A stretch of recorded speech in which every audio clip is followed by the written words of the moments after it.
100 years, the number one brand in the world, the most recognizable company on the planet, the biggest market share ever created by any company. And one of the board members goes, "We are currently being attacked by Pepsi Corporation. They're beating us on flavor, and I think we should change the formula. New Coke, new Coke, new Coke, new Coke, new Coke. We're coming with formula. You're going to love it. Taste." And they were trying to be Pepsi. Think about that. You're the number one company on the planet, and now you're trying to be the number two and be sweeter when you held the ground. You didn't lose first place to Pepsi. You weren't even going to. I'm not even going to talk about who the spokesperson was. Best tasting Coke in the history of ever. That does not hold well. It does not age well. Hi, and welcome to another edition of Behind the Curtain, your Wizard of Oz metaphor to start your day, or get you through lunch, or maybe near dinner. Maybe we put you to sleep. It's happened. We've had quotes and comments about this is great, but right. But today, oh my gosh, every person has heard this phrase at some point, either through a motivation or through a company, through your boss, through a significant other, through somebody you work with. The definition of insanity. Businesses do this every day. Now, I'm not talking about the definition. I'm going to show you in real time how the number one brand in the world did it and basically shot themselves in both feet, the back of the foot, the ankle, and the Achilles heel. I'll give you an idea what I'm talking about. The definition of insanity is doing the same things over and over again and expecting different results. That has been given in variations from Einstein to Zig Ziglar to everybody. It's pretty much a phrase that says, if you do the same things and you want different results, then you should change your thing to get new results. But don't do that. Keep doing the same thing and then expecting that because you willed it, it'd be doing something else. Now, why is that important? The number one iconic brand in the world spent 40 years doing it over and over and over again. Not only that, it shares the fact that it probably cost them somewhere in the neighborhood of $100 billion to $500 billion because they couldn't get out of their own way. And yet, to this day, people love the product, people love the company. But you have to understand, it's the erosion of the trust, erosion of the ability to make things happen. I'll walk you through it, because this case study, this could be your business in a completely different scale. And the irony is, this is a cautionary tale in real time. Easiest version to learn about this. There's a great book called Swim with the Sharks Without Being Eaten Alive by Harvey McKay. One of the first books I ever read, way back. That makes me really freaking old. If I go back and find the first edition that's signed by Harvey McKay, no, I've got an old version of the book, original printing, if you will, depending on who you're asking. But the book said in there, you can usually tell me the first and second company in the industry, but you really can't tell me the third. And that led on the psychology of people don't want to deal with the fifth place company. They like to deal with the companies that are first or second. Now, the whole strategy in that, we'll talk in a completely different video, but for the purposes of this, it hit me at that moment that Coke was number one, Pepsi was number two, who's number three? Now today, a lot of those are conglomerates owned by different companies in different places, but very rarely do we know which the third soft drink or sugary water drink company is. But that was okay, because what we knew was Coke and Pepsi. And in the 70s, 1970s, by the way, for those of you that are a little younger than that, back in the day, in the 70s, there used to be a competitive environment where on TV they would have commercials and they would fight against each other live. But really is what happened. For 40 years, actually almost 50 years now, holy crap. For 50 years, Coca-Cola has been trying to reinvent the wheel they already created. They created the wheel. They created the original. For 100 years, they had ruled the entire roost. And a company called Pepsi was always trying to cut in. But let's go back a little bit. And I'll layer this in the best I can, because to me, it is one of the most beautiful, poetic, and sad stories of genius and making money simultaneously. Now, what's the lesson for you? You take away from it that when you've got something working, you don't reinvent the wheel. I mean, we've all heard it, right? But even the best company, number one company in the world, heard it, didn't do anything about it. Mid-70s. Pepsi's trying to fight to get into the market in a much more robust way. Coca-Cola dominates. I mean, at the time, Coca-Cola was the most recognized brand in the world. In fact, statistics show that the only English word that everyone else knew and recognized what it meant was the word okay, ahead of Coca-Cola around the world. Domination. I mean, pure domination. Same formula, nothing's changed. Just keep going. Just keep plugging ahead. Don't fix it. Don't change it. Don't add to it. Just go. You keep going, keep people happy, you're going to be fine. Pepsi had other ideas. They did not want this to go. And what they figured out through either science or some studies or something, for those of you old enough to remember, for those of you young enough, you can basically go and Google this. You, the Googlers, the Googlies and the YouTubers and the internets, you can go to Google on YouTube and you can see these commercials. They created something called the Pepsi Challenge. Now, the Pepsi Challenge was an in-your-face kind of let's become disruptive, which is what we teach every client, by the way, to go into the world and absolutely disrupt the market and see if you can get attention. Because you're doing it not by telling somebody else something is bad or not good. You're doing it and saying, can we compete at a level live? And if we can, let's show the world that we do that, because then the world will align with whatever side they like best. So here's how it begins. Pepsi Challenge. They took 2 white cups. They would do live testing in small towns and cities around the area, test markets, whatever it was. 2 white cups, one had Coke, one had Pepsi. And the idea was, as soon as you take, you get 1 sip. As soon as you taste 1 sip, you tell us which one you like better. Now, the reason they did the 1 sip was because there's scientific proof that over time, certain palates create certain things. But the 1 sip test was that Pepsi's massive advantage. Why? 4 out of 5, 9 out of 10, roughly almost to a consistent basis, people picked Pepsi over Coke. Now, the science behind it is that, it's just got a sweeter taste. It's got a more citrusy taste and the tongue picks it up quicker. The problem was, the minute they had great traction with this, they start marketing this nationwide. Everywhere you looked, the Pepsi Challenge became an icon thing. It became a cultural thing. People were testing it at home. People were doing it, seeing if it actually was real. And by doing it, they were proving the point. 4 to 5 people consistently, 3 out of 5 people consistently, 3.5 people out of 5 people consistently said Pepsi tasted better than Coke. And it wasn't technically better. It was sweeter or more citrus. But that didn't matter. The minute someone said, I picked that one, and by the way, a ton, I don't have the statistical analysis, but a ton of former Coke drinkers would say, oh, that one tasted better, or that one got my attention first. And that was driving Coca-Cola absolutely nuts. So Coke immediately decides, we're going to change the idea of what we're doing. We are still number 1. Pepsi didn't really take anything away. Pepsi were cutting into that whole kind of thing. And what Pepsi was doing with its marketing, they came up with a brand new slogan. Pepsi, the choice of a new generation. So what they were doing is 2 things simultaneously. 1, disrupting the market for taste. And 2, saying, hey, Coca-Cola is your granddad or your grandma or your mom's drink. Hey, new generation. Hey, new 80s kids. Hey, new young people. You want to drink Pepsi because Pepsi's cool. And we won't even get into the fact that they hired one of the greatest pop stars of all time to basically get in there. But some of you don't remember the story, the hair thing. But let's get there. So as a result, Coca-Cola goes, all right, we have to do our own tests. Why? Pepsi's killing us. They're taking us. And what it really was, it's an emotional response to a logical problem. Emotional. I don't like the fact that Pepsi's able to show that we're not better than they are in the marketplace. We're going to do our own study test. And what happened was their own studies confirmed. Now, they did them secretly, didn't tell anybody they were doing it. They confirmed that when you taste Pepsi first, it did taste sweeter. So immediately, all the studies go back. And this is the craziest part of all.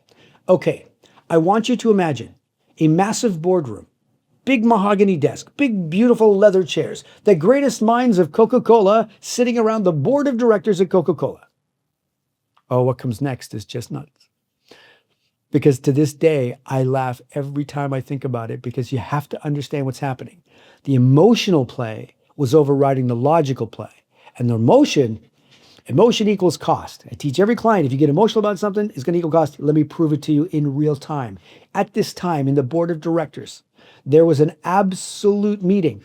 Now, if some of you are familiar with the Robert's Rules of Order, in a corporate environment, in a board of directors meeting, what usually happens is we have basically introductions. We have old business. And old business is the first thing we clarify because that's the business from the last meeting and things that we need to take care of. And at some point, somebody says, I think we should move on. Usually the director or the person in charge of the board meeting says, it's time to move on to new business.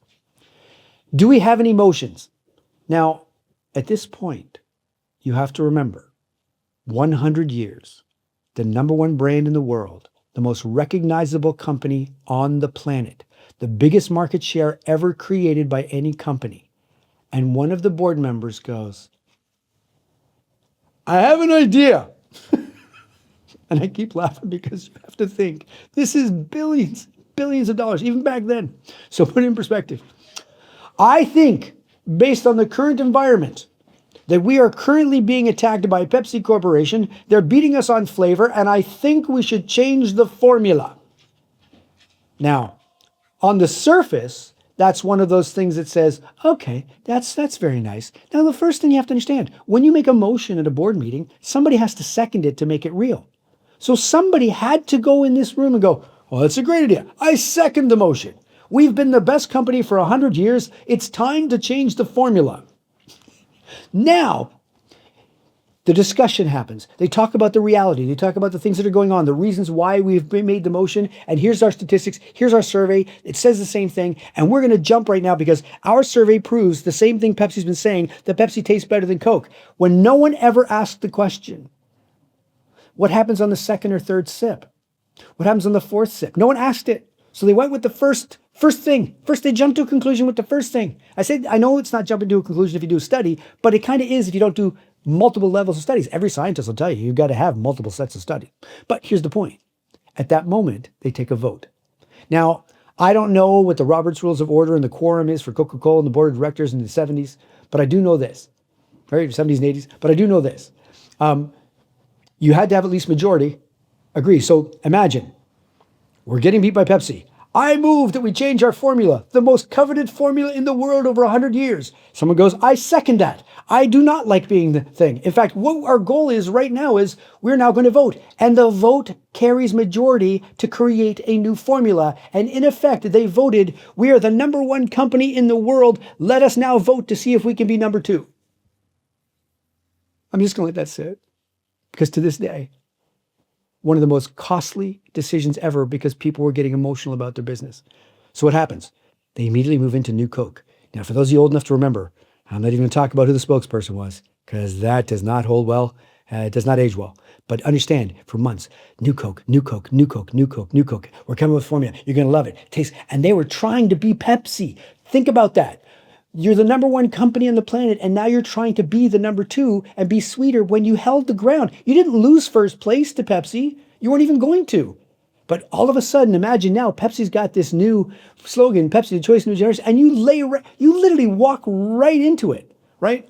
In fact, the Pepsi CEO at the time, later on as they retired, he wrote a book called The Other Guy Blinked. And all they were doing was trying to get Coke to blink, and Coke blinked. So you know what? Now they got New Coke. Here's the crazy part. Hundreds of millions of dollars in marketing, hundreds of millions of dollars. In fact, they stopped production of Coke, Coca-Cola, the original. They stopped production. And the funny part is now they're betting everything on New Coke. There's no research, there's no background, there's no AI, there's no internets back then to do this. They're just going, we're going to go beat Pepsi by being the same as Pepsi. What? Okay, so it's launched. Now, for those of you old enough to remember, and I don't think you can get the taste anymore. And I don't know about you, but thank goodness you cannot even get a can of New Coke anymore because when it came out, it was absolutely reviled. Nobody liked it. I'm going to use smaller words now. Okay, nobody liked it. You know what that means?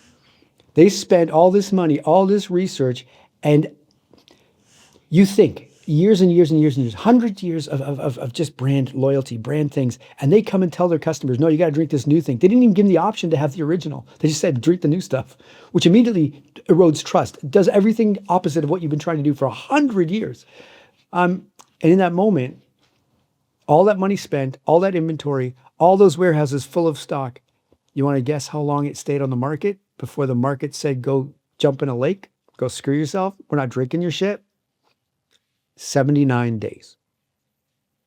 79 days. Within that time frame, you can bet that same board of directors goes, we need another emergency meeting. I move that we go back to the original formula. I'd like to go back to being number one again too, please. All in favor? Aye, motion carried. Except for one thing. At the same time, the original formula had been changed just before this. Now, They'll talk about losing form and so on. What it really boiled down to is they'd switched from cane sugar into high fructose corn syrup. So when the new original Coke came out to replace new Coke, which would now be the new version of Coca-Cola, it also didn't taste the same as the original. And that's one of the things we found is great. And I'm, by the way, go Pepsi, right? For that purpose. Because they really, I mean, as a brand, they really drove home the fact that Coke was just spinning its wheels. But here's the crazy part. So now imagine as a marketing company, as a branded company, you have now got to figure out how this whole brand new thing didn't look right, and you've changed in your mind. You're going back. You would basically have to go based on popular demand, based on absolute clarity, based on the fact that our customers have spoken and they say we want the old formula back. You have to give a reasons why you sucked at basically getting the message out and getting this new formula out. So they figured it out. Now they have to go, what are we going to call it? We can't just go Coca-Cola again. Excuse me. So they go, all right, so they can't call it Old Coke because Old Coke sounds like you're going to drink old shoes. So they came up with Coke Classic. And to this day, Coke Classic is now still number one in that positioning market. But the funny thing was, if you take those numbers of years, the getting under the skin of Coca-Cola, Pepsi doing the brilliant job of disrupting, creating a market share, creating a dynamic, creating a message, those things are important. Those things are important. They didn't say Coke was bad, not once. Not once did they say Coke was bad. Pick us over Coke. They said, choice of new generation. Hey, here's what the tests prove, that we taste better in one test. Never once did you see anybody take a second or third or fourth sip in those tests, because at the end of the day, that wasn't their purpose. The purpose was, let's disrupt the market. And they did. Coca-Cola has been feeling the pain ever since. And I would love to tell you that's the end of the story. Why? Because that should be all that we're talking about, right? The actual quote that came out that I wrote to this thing, Coca-Cola has spent the better part of 50 years and somewhere north of 100 billion in destroyed value, not just the costing, which could go into the hundreds of billions of dollars, learning the same lesson their customers tell them for free every time. Stop trying to be your competitor. The really insane part isn't that they keep making this mistake. It's that they keep being surprised when it doesn't work. I'll give you an example. They didn't stop there. Let's go through the process, right? From that moment on, in 1985, new Coke tobacco, right? Then in 2004, they created C2. Now, before you say to me, is that like C3 and PO? That is not. It's C2. And by the way, today's a good day to actually have a Star Wars joke in the recording of this time frame. So anyway, if you get that reference, you'll know what day this video was recorded. So in the years to come, when you look back, yes, right? So C2 was a mid-calorie launch, boom, died. Like almost instantly. It cost them another $50 million to $100 million. 2006, 2008, Coca-Cola launch and pull, which was basically the blue 010K pull, whatever that was, but it didn't work either. In 2011, they went to Christmas cans and they created Coca-Cola. The red and white cans they made white. There was no confusion whatsoever with Diet Coke, except everybody confused it with Diet Coke because instead of taking a red can and adding some green to it to give it a Christmas feel, they went, let's go with a white snow version, even though we have Diet Coke. Did not work at all. Cost about another 10, 15, $20 million. Taste the Feeling was a marketing campaign in 2017, replacing Open Happiness. And the funny thing is, campaign spent on a tagline that didn't even stick. So again, changing what was working, another $100 million. We can keep going. 2021, Starlight, we're not going to get into it. 2023, the Y3000 AI flavor. They actually, in 2023, let AI create a flavor that, everyone loves AI. Let's let it make a flavor for us that you can taste. Taste the real AI. And then, not to be outdone, they wanted to be so cutting edge that in 2024, they created their first AI commercial for Christmas. Now, I don't know if you're like me and how long you've been in this world about doing stuff, but if you grew up with those beautiful polar bears sliding down the mountains, and it's the real thing, and the Christmassy, the feeling, and everything that was created in those beautiful Christmas commercials that, they just go on. There's one where the guy was the truck driver and he has to get home to see his daughter because she put in a letter in the Christmas. Those were beautiful because when you create and use creative people, creators of of ideas and concepts, you end up with feelings, you end up with emotions, you end up with connection. So Coca-Cola, who had not obviously learned its lesson in 40 some odd years, goes, why don't we be the first to adopt AI? Now, I want you to hear this in real time. Coke's the real thing.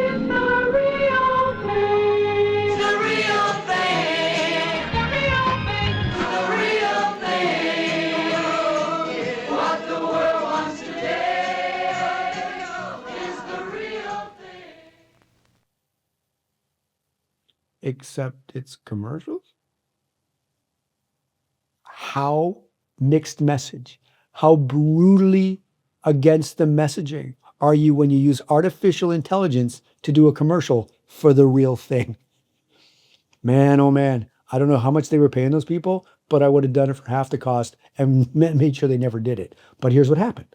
They produced the ad. The ad went out and it got the backlash exactly as you basically talked about, or I'm talking about here. And when I say backlash, I mean, people don't stop drinking Coke. They just want you to know because they got voices now. Because the way things work today, everyone's got a voice. And everyone should have a voice, right? Whether or not it's a good voice or not, that's just subjective.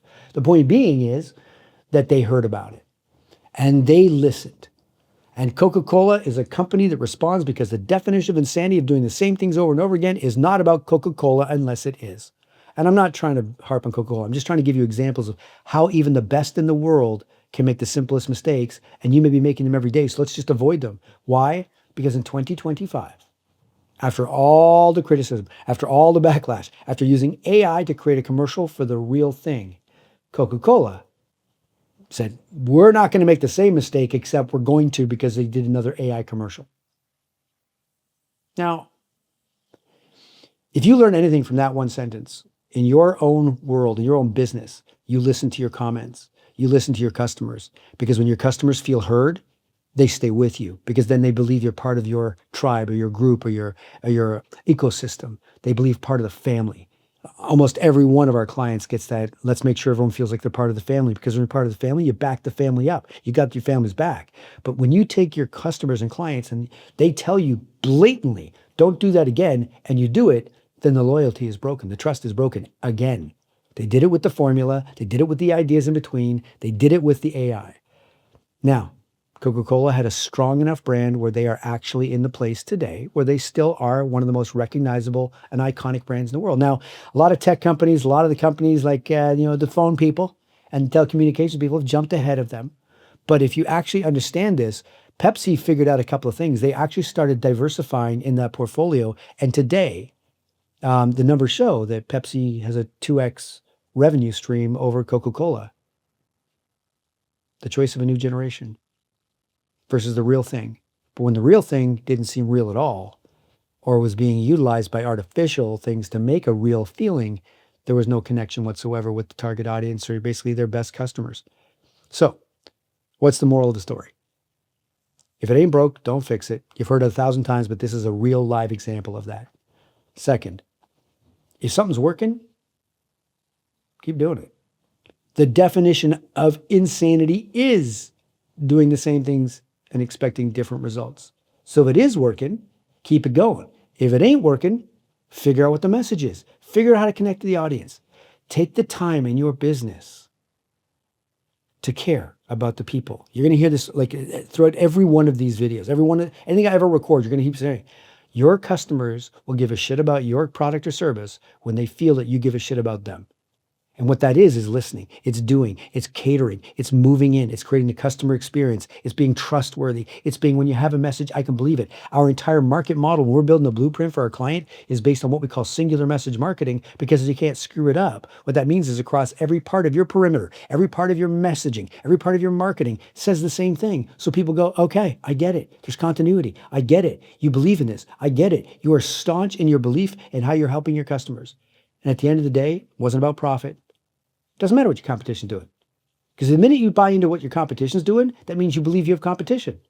How about you make your company, your product, or your service the one everyone tries to compete against, not the other way around? What? Yeah, take lead. Take lead. Be the company you want to be. Be the servicing you want to be. Be the customer experience that you want your customers to experience.